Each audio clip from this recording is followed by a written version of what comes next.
Guadalcanal, November 1942. The rain hasn't stopped for 3 days. Mud swallows boots. The air smells of rot and cordite, and the jungle hums with the weight of waiting.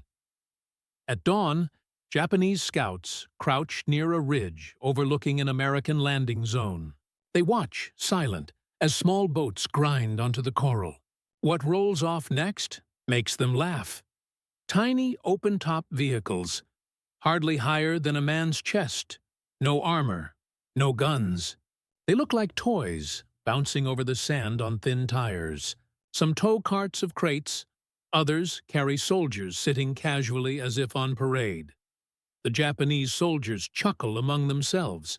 This, they think, is American foolishness, sending flimsy cars into a battlefield of mud and mountains. But the laughter fades. Within hours, the little machines are everywhere, hauling artillery up slopes, dragging wounded from swamps, carrying officers and radios through jungle trails faster than any man could march. By nightfall, those toy cars have moved an entire battalion forward, and the men who mocked them realize too late.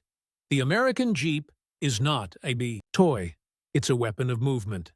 The story of the American Jeep begins long before the jungles of the Pacific, before Guadalcanal, before the laughter of the Japanese infantry, in the quiet urgency of American rearmament.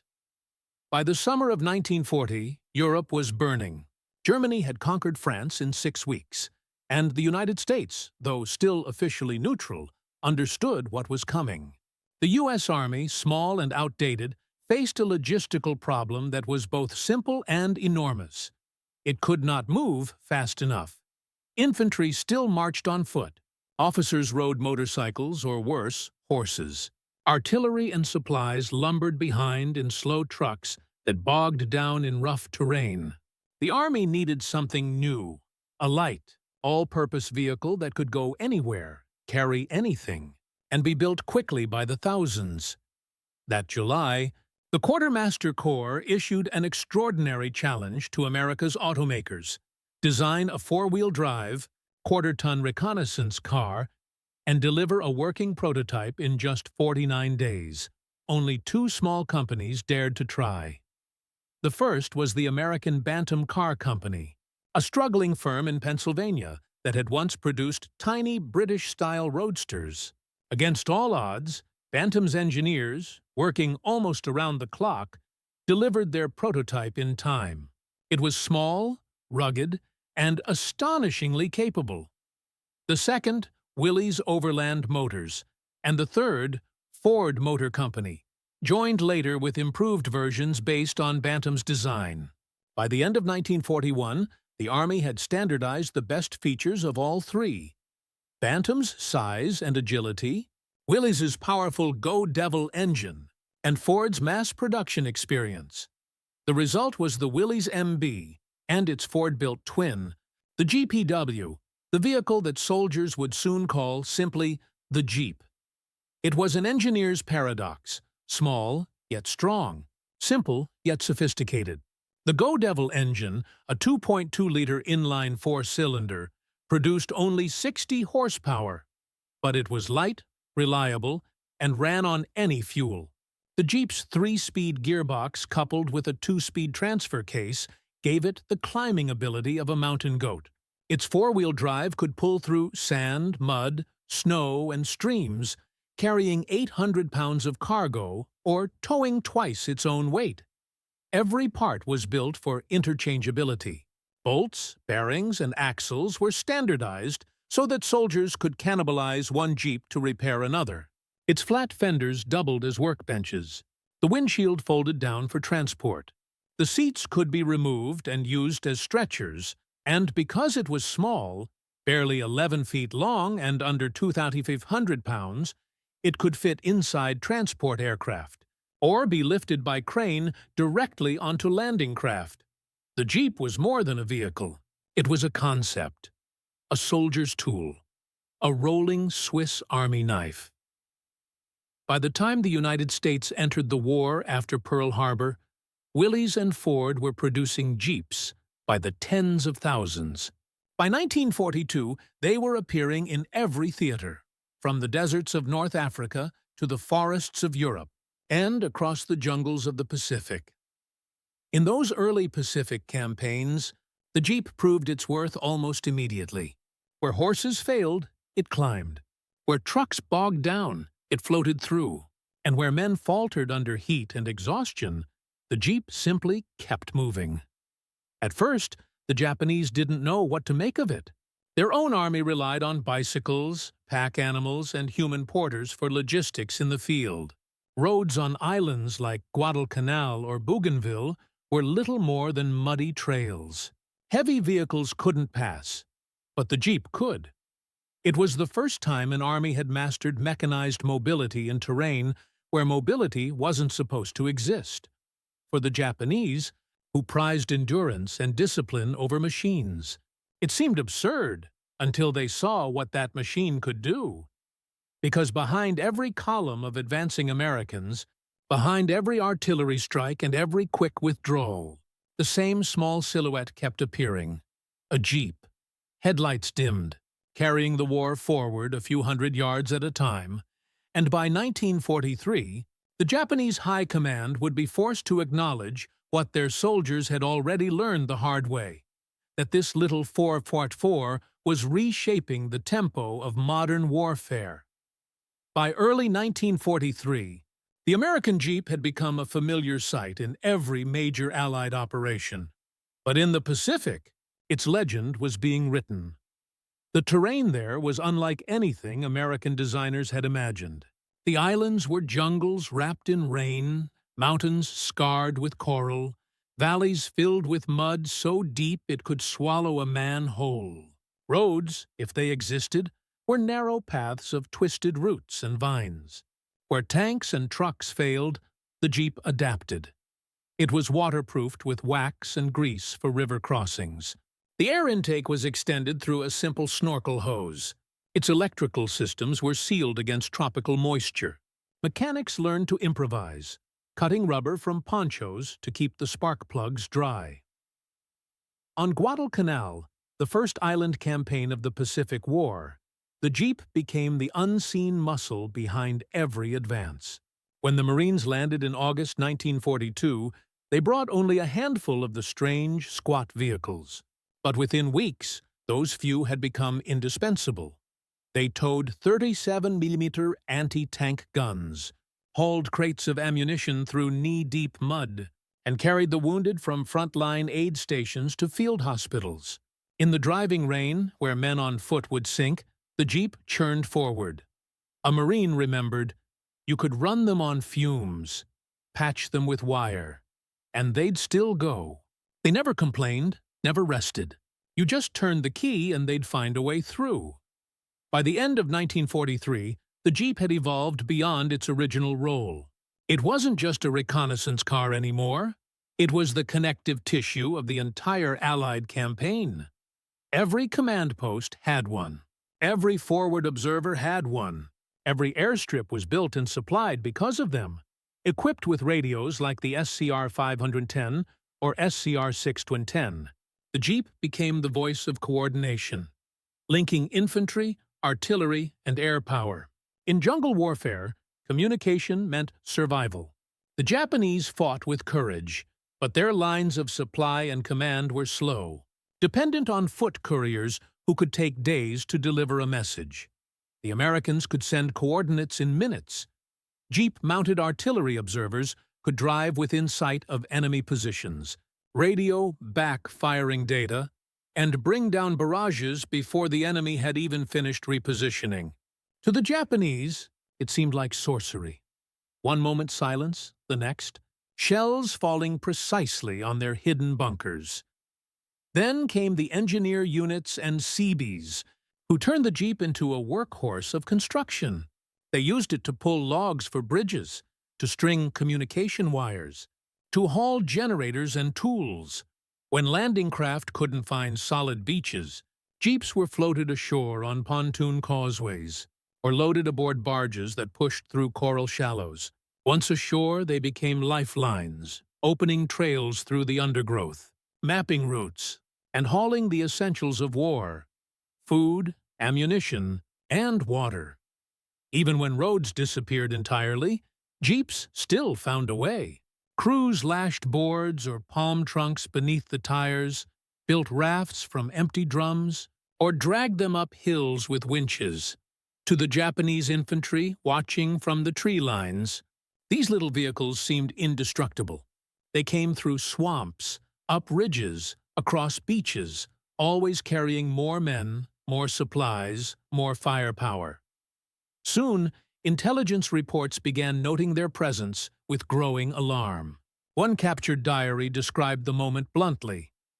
"They bring their small cars everywhere. They carry guns, radios, and wounded men. They move faster than we can run. When we think they are stopped, they appear again." What had begun as laughter in the jungles of Guadalcanal was now turning to disbelief. The Japanese army had relied on endurance, men marching for days on half rations, carrying ammunition by hand. The Americans had found a better way. The jeep multiplied their strength, replaced hundreds of laborers, and kept their army supplied in places where supply was thought impossible. It wasn't glamorous, it wasn't armored, but it was everywhere. And soon, the Japanese would face the full consequence of that mobility. In the battles where the jeep became more than a tool, it became a force multiplier, the hidden engine behind America's ability to fight a war that never stopped moving. The tactical angle, mobility as a weapon, in a traditional sense, a jeep couldn't win a battle. It had no armor and no heavy gun. But what it offered was far more powerful: speed. On islands where foot patrols could take days, a jeep could deliver a radio team or ammunition in hours. Where artillery once needed mules or manpower, the jeep towed guns into firing positions within minutes. Its small size meant it could weave through jungle trails or slip between trees where tanks could never go. It gave commanders flexibility, the ability to move small units rapidly, reinforce weak points, and exploit gaps in the line before the enemy even knew they existed. The Japanese called this ghost mobility, the sense that American troops could appear and disappear without warning. It was not magic. It was the jeep. At Guadalcanal, jeep-mounted spotters used radios to direct mortar and artillery fire from behind hills. On Bougainville, jeep-borne engineers laid communications lines under enemy observation. In Burma, columns of jeeps brought supplies to Chindits and Merrill's marauders far beyond the reach of normal logistics. The jeep turned terrain from an obstacle into an advantage. To the Japanese, trained for foot maneuver and dependent on fixed supply lines, it was bewildering, a mechanical swarm that refused to stay still. Everywhere it went, the jeep multiplied human effort. One man behind its wheel could move what 10 men once carried. And for every mile it advanced, it left behind not just tracks, but a new standard for what mobility meant in modern war. The first time Japanese troops saw American jeeps on Guadalcanal, they laughed. To them, it was absurd, a tiny, open-top vehicle in a landscape that swallowed trucks and horses alike. They called it the foolish car, but laughter faded quickly. As the campaign dragged on, the Japanese realized the jeep was not decoration. It was coordination. It was the nerve center of the American advance. Captured diaries and reports told the same story. Scouts wrote of small, fast vehicles appearing without sound, moving through terrain that Japanese supply men considered impassable. Machine gun fire or mortar bursts would follow, then silence. And when they advanced again, the Americans were already gone, leaving tire tracks that vanished into the trees. A Japanese lieutenant on Bougainville described a moment of revelation.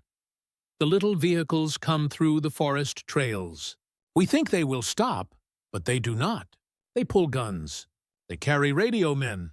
They bring the wounded away, and then they come again. It is as if they never tire. What unnerved Japanese officers most was the speed of the American response. When a position was discovered, artillery shells fell within minutes. When a counterattack formed, reinforcements arrived faster than expected. They began to realize that the Jeep had rewired the pace of war, transforming a slow, methodical advance into a continuous surge. The toy car had become a terror of efficiency. Few military leaders grasped the value of the Jeep faster than General George C. Marshall and General George S. Patton. Both understood that victory in modern war depended not just on firepower, but on motion. Marshall saw the Jeep as a logistical revolution, a bridge between infantry and mechanized units. Patton saw it as an extension of his own doctrine: audacity, speed, and relentless attack. In the Pacific, General Douglas MacArthur relied on it as the connective tissue of his island-hopping strategy.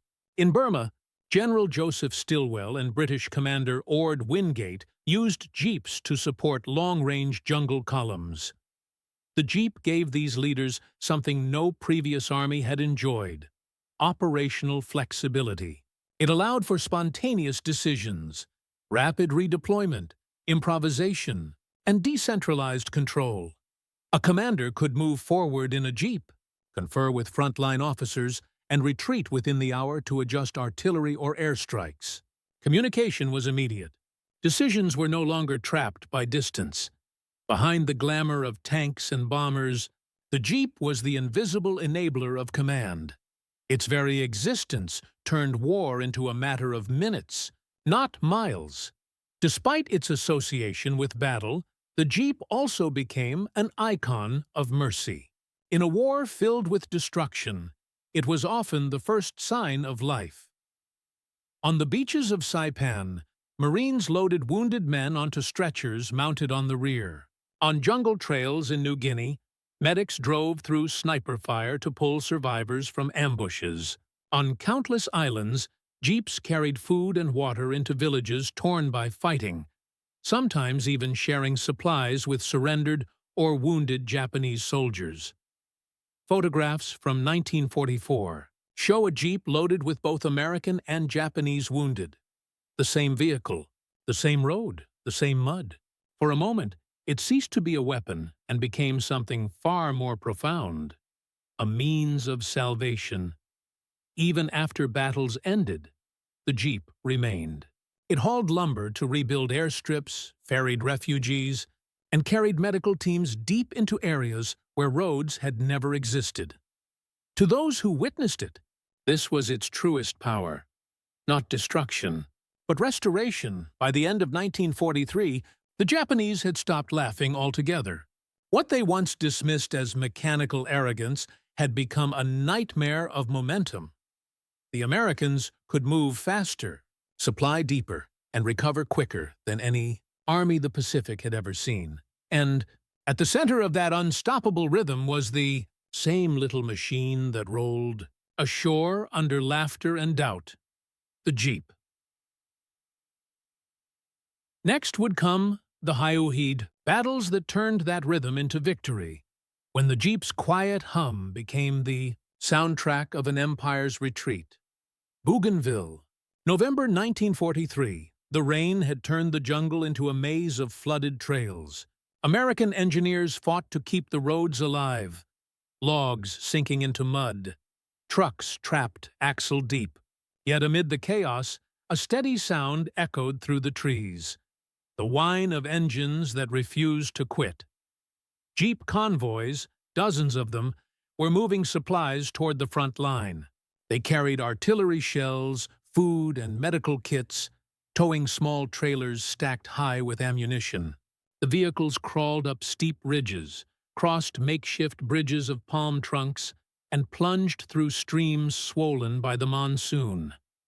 Japanese observers, hidden in the hills, watched in disbelief.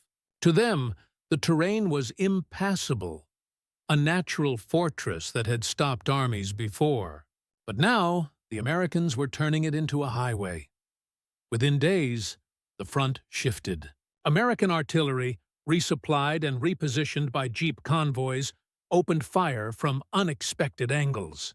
The Japanese defenders, cut off from reinforcements, found their positions collapsing under a rain of shells they could not anticipate. The Jeep had become the pulse of the battlefield, its mobility dictating the rhythm of attack. The same transformation was happening across the Pacific. At New Georgia, Cape Gloucester, and Biak, the Jeep was rewriting tactics. Instead of relying on static lines or pre-planned assaults, commanders used Jeep-mounted reconnaissance teams to probe the enemy's flank, report positions, and coordinate artillery fire with unprecedented precision.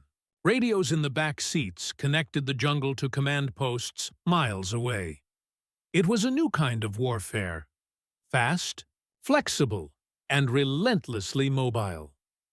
At Cape Gloucester, where knee-deep mud had immobilized Japanese trucks and pack animals, the Jeep's low gear and four-wheel drive turned terrain into opportunity. Marines used them to carry 75 mm pack howitzers piece by piece into firing positions once thought unreachable. When the bombardment began, Japanese defenders assumed heavy artillery must have been landed by sea. They had no idea the guns had been pulled by a line of jeeps through the jungle itself. A captured officer later confessed in interrogation, "We believed the Americans had wings. We could not understand how their guns moved so fast." In the Solomon Islands, another innovation emerged: the Jeep-mounted machine gun team. Where jungle fighting made traditional tank use impossible, small groups of Marines mounted 30 and 50 caliber Brownings onto Jeep frames. Light, fast, and maneuverable, these improvised gun jeeps became raiding units, capable of striking isolated Japanese outposts with blistering speed. They would appear out of the darkness, unleash a storm of fire, then vanish down trails the Japanese could not follow. One officer described them as mechanized hornets for the Japanese, who relied heavily on fixed defenses and close-quarters night attacks. This was a nightmare. Their strategy depended on stealth and shock. The Jeep robbed them of both. Night after night, Japanese patrols crept through the undergrowth, only to be met by engines, headlights, and gunfire erupting from nowhere. The once confident laughter at the toy cars had turned to a kind of haunted respect. The Americans had taken something that seemed fragile and made it unstoppable. At Bougainville's Hill 700, the battle reached its peak. The Japanese launched one of their largest counterattacks of the campaign, attempting to throw the Americans back into the sea. The fighting raged for days. Positions changed hands by the hour. The rain never stopped, but through it all, the jeeps kept moving. Ambulance crews drove through shell fire to evacuate the wounded. Engineers used jeeps to drag logs into place, reinforcing crumbling defenses. When Japanese forces breached the line, jeep-mounted MG teams raced forward to plug the gap, firing on the move. An eyewitness from the 145th Infantry Regiment recalled, "We thought we were done. Then these little trucks came flying in. Guns blazing, hauling ammo, dragging men out. They just never stopped." By the end of the week, the Japanese assault had collapsed. Thousands of their troops lay dead, and the American perimeter held firm. For the first time, Japanese commanders recognized the scope of the problem. They were no longer fighting a static opponent. They were fighting a mobile ecosystem, a war machine where even the smallest vehicle had strategic impact. The Jeep wasn't just winning battles. It was redefining how those battles were fought. By early 1944, from the beaches of New Guinea to the swamps of the Solomons, the Jeep's reputation had spread like wildfire. To the Americans, it was a workhorse. To the Japanese, it was an omen, a symbol of an army that could move faster, strike harder, and never seem to rest. The little car that once drew laughter was now the engine of a new kind of warfare, one that no amount of bravery or discipline could stop. And as the Allies looked north toward the Philippines, they knew that mobility, not mass, would decide the next stage of the Pacific War. Burma, March 1944. The jungle here was thicker than anywhere else in the war. A green labyrinth of heat, mud, and silence. For months, the Japanese believed it to be an impassable barrier, a place no mechanized army could ever cross. They were wrong. From the skies came the first sign that the rules had changed. At a makeshift airstrip deep inside the Burmese wilderness, American C-47s began landing with supplies. And something else. Small wooden ramps dropped from their cargo bays. And one by one, Willie's jeeps rolled into the jungle. It was the first time in history that motor vehicles had been air-delivered, directly into combat. The units waiting for them were the Merrills, Marauders, American long-range raiders, operating hundreds of miles behind enemy lines. They had been marching for weeks, surviving on minimal rations, fighting exhaustion, disease, and ambush. Their salvation came on 4 small wheels. Within hours, the newly arrived jeeps were hauling food, fuel, and ammunition to the front. They carried the wounded back to airstrips for evacuation. They towed small artillery pieces and water trailers through terrain that mules could barely handle. For the first time in the campaign, the Marauders could move faster than the enemy. The Japanese command was stunned. Their entire defensive strategy in Burma relied on isolation, cutting Allied columns off from supply. Yet now, the enemy seemed to move freely, as if the jungle itself had become their highway. Jeeps became the arteries of this hidden army. Radio-equipped teams rode them ahead of the columns, coordinating with P-40 Warhawks and B-25 bombers overhead. When the Marauders found a Japanese camp, they could call in airstrikes within minutes. It was here that the Jeep became something greater than a vehicle. It became a multiplier of time. Each mile saved, each load carried, each wounded man brought home meant one more day the Marauders could keep fighting. Without them, the unit would have collapsed in weeks. With them, they held for months. A report from the U.S. Army Service of Supply later summarized it simply. The 1 to 4 ton truck was the difference between endurance and annihilation.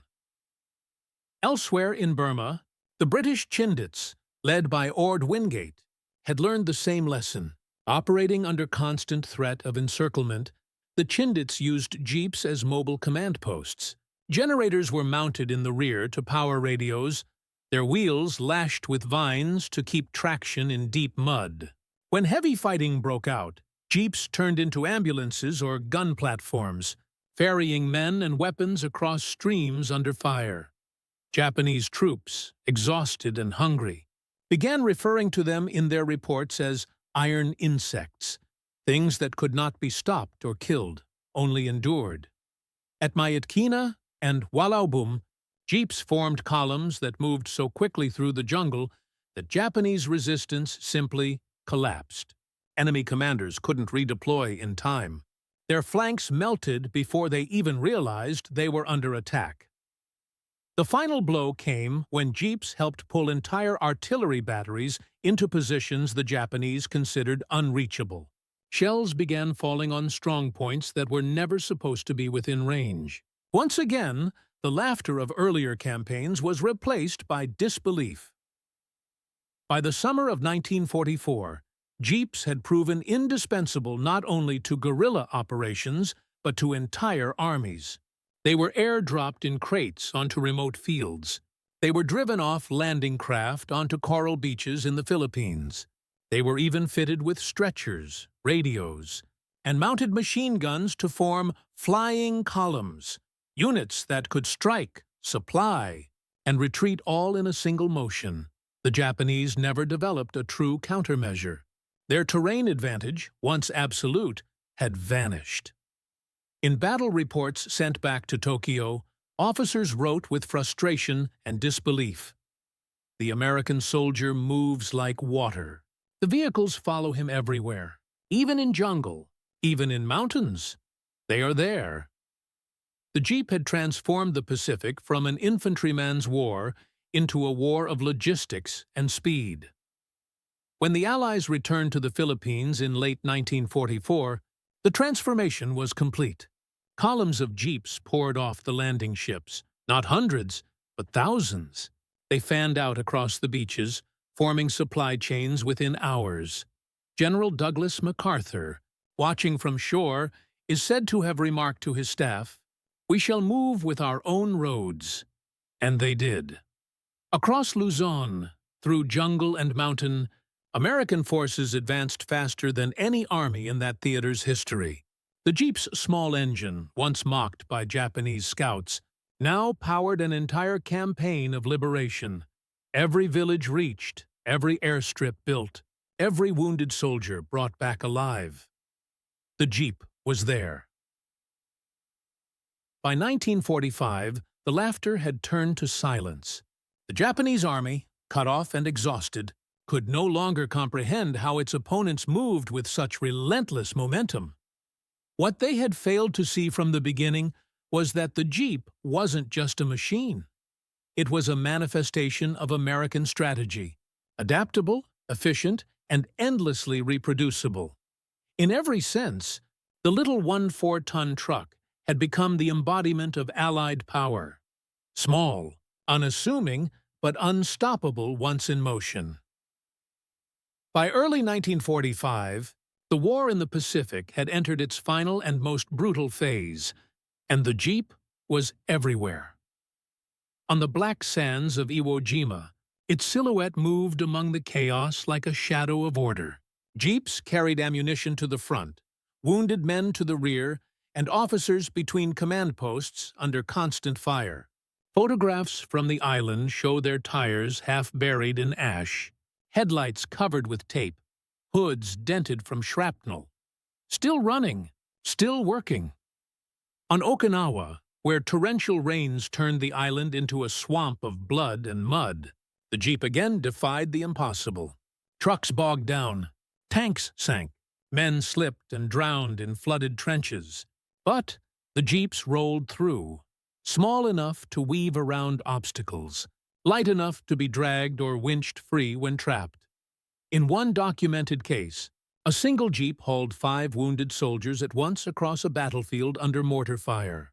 Its driver, a 19-year-old corporal, made 6 trips in one day. The vehicle survived them all. To the soldiers who witnessed these scenes, the jeep was no longer a tool of convenience. It was a lifeline. At the same time, behind the front lines, American engineers and mechanics had turned the jeep into something greater than any single machine. An entire system of mobility. Each division had fleets of them. Recon variants, ambulances, communication jeeps, gun platforms, and general-purpose haulers. A single repair depot could service hundreds a week, swapping engines and transmissions like spare limbs on a living organism. The German army had once prided itself on mechanical sophistication, the Japanese on discipline and courage. But the Americans had discovered something far more powerful: maintenance as strategy. Every jeep was part of a web of supply, parts shipped by Liberty ships, assembled by soldiers, fueled by tankers, coordinated by radio, and directed by logistics officers who treated time itself as a weapon. The Japanese could destroy a jeep. They could ambush a convoy, but they could never stop the flow. When one vehicle broke, another appeared. When a bridge was blown, jeeps found fords or new trails. The rhythm of the American advance became mechanical, steady, methodical, unyielding. By the end of the Pacific Campaign, the jeep was as recognizable as the American flag. It had appeared in every major battle, on every island, in every climate. It was there when MacArthur returned to the Philippines, there when the Marines raised the flag on Iwo Jima, and there when Tokyo finally surrendered. What began as a simple engineering request, a 1-4-ton truck for reconnaissance, had become one of the most iconic symbols of victory in modern warfare. And as peace loomed, the same machine that had carried men through mud and fire was about to carry them home. When the guns finally fell silent in August 1945 and Japan announced its surrender, millions of men began the long road home. But before they left, the little machines that had carried them through every island campaign remained behind, scattered across beaches, jungles, and shattered cities. Many were still running. Some became tractors, ambulances, or taxis for newly liberated civilians. Others were handed over to local forces, beginning new lives under foreign flags. The Jeep, designed for war, was becoming an instrument of rebuilding. In Manila, children climbed onto the hoods of Jeeps abandoned at the docks. In Okinawa, mechanics tuned engines for post-war reconstruction work. Across the Pacific, the sound of the Jeep's Go Devil engine became the sound of recovery. It was a strange kind of immortality, a machine born to fight, now helping to heal. By war's end, more than 640,000 Jeeps had been built. They served not just the U.S. Army, but also the Marines, Navy, Air Corps, and allied nations through Lend-Lease, from Britain and Free France to China and the Soviet Union. In Burma, British soldiers who had fought alongside American units refused to leave their Jeeps behind. They painted them over, patched bullet holes with tin, and drove them back to India under their own power. In France, liberated villagers rode through the streets in them during parades. In the Philippines, mechanics stripped them down, rebuilt them, and gave them a new name: jeepneys, brightly colored buses that would carry civilians for decades after the war. Even in Japan, when American occupation forces arrived, they came in convoys of jeeps, the same small vehicles that had once terrified imperial soldiers. Now they carried engineers, doctors, and relief supplies. To the Japanese, the image was surreal. The very symbol of their defeat had become the engine of their recovery. In the United States, the Jeep became legend almost overnight. War correspondents wrote that it had carried the world to victory. Soldiers returning home spoke of it with reverence. Automakers quickly saw its potential. By 1946, Willys Overland released the CJ-2A, the first civilian Jeep, nearly identical to its wartime ancestor. Farmers bought them for their fields, ranchers for their herds, and adventurers for the open road. The idea that had once seemed absurd, that a tiny, lightweight vehicle could do the work of trucks, tractors, and horses combined, had reshaped not just the military, but the modern world. The Jeep became a cultural emblem of resilience, practicality, and freedom. It symbolized the American ability to solve complex problems with simple, effective solutions, and to turn utility into endurance. Historians later described the Jeep as the mechanical embodiment of the GI, tough, adaptable, never complaining, and always in motion. It had no armor, no luxury, no unnecessary ornament, only what was needed. And in that purity of purpose, it reflected the mindset of the nation that built it. Confident, resourceful, and driven by a belief that problems could be overcome by ingenuity. Even German engineers, in their post-war analyses, wrote with admiration, "The Americans have created a perfect tool for the soldier. It is not refined, but it is complete." To the Japanese, the lesson was even more profound. Their war had been built on courage and endurance. But courage could not replace mobility. Endurance could not match organization. And no amount of spirit could outpace a machine that could be built by the hundreds of thousands, shipped across oceans, and repaired anywhere in the world with a wrench and a can of oil. In the quiet years after the war, when veterans gathered and told stories, the Jeep always came up, somewhere between laughter and awe. They remembered how it sounded when it hit a muddy trail, how it smelled after rain, and how it somehow never failed them, no matter how rough the road became. For those men, it wasn't just a vehicle. It was a reminder of survival, and of a world that had learned. Through fire and ingenuity, That victory sometimes comes not from might alone, but from movement. When the last jeeps were shipped home and the battlefields of the Pacific fell silent, what remained was not just wreckage, but a new understanding of what defined modern warfare. The jeep had proven a simple truth. In a world of machines and empires, mobility was power. It was not the biggest nor the strongest. It had no armor, no cannon, no turret. Yet it outlasted them all because it embodied the one quality every army sought and few achieved: adaptability. It was the spirit of the American soldier translated into steel and rubber. Resourceful, fast, unstoppable. Built not for glory, but for purpose. For the Japanese soldiers who had once laughed at it, the jeep was a lesson written in mud and defeat. That victory did not belong to the loudest or the proudest, but to the most relentless. Where they relied on endurance, the Americans relied on innovation. Where they prized discipline, the Americans prized momentum. And when the laughter ended, the jeep was still there, climbing, hauling, rebuilding. In the decades that followed, it became more than a relic of war. Farmers used it to plow fields once torn by artillery. Explorers drove it across mountains and deserts. Nations rebuilt with its descendants, carrying food instead of ammunition, and hope instead of fear. The jeep became a symbol, not of domination, but of determination. Proof that the simplest ideas, when forged with clarity and courage, can reshape the course of history.